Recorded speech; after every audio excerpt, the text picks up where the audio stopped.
Most people think they feel stuck because they don't have enough.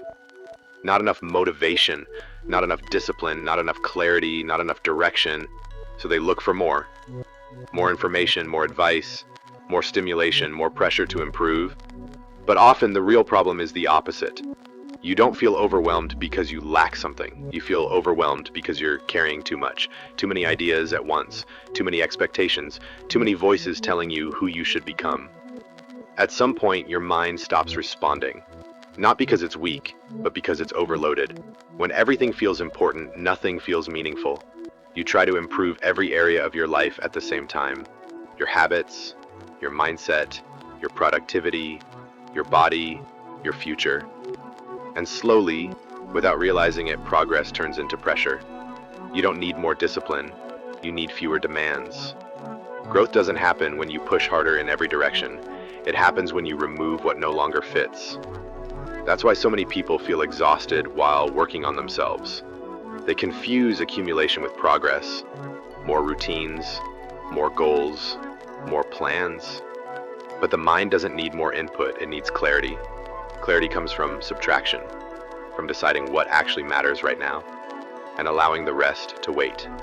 You don't need to fix your entire life. You need to focus on the next honest step. Most change fails because it's built on intensity instead of sustainability. People aim for transformation when what they really need is stability. Stability is underrated, it doesn't feel exciting, but it creates space. Space to think clearly, space to breathe, space to notice what you've been ignoring. When you slow down, you start hearing yourself again. Not the noise, not the comparisons, not the expectations, just you. That's where direction lives. Not in doing more, but in doing less, with intention. You don't need another system, you don't need another promise, you don't need another restart. You need to stop treating yourself like a project that's always behind. You are not failing because you can't keep up. You're struggling because the pace you're trying to maintain isn't human. Progress that lasts feels almost boring in the beginning.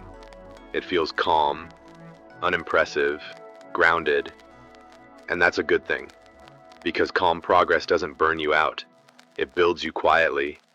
If you feel overwhelmed right now, don't ask what you should add. Ask what you can remove. Remove unnecessary pressure. Remove unrealistic timelines. Remove the belief that growth has to hurt to count. You don't need more to move forward. You need less done consistently.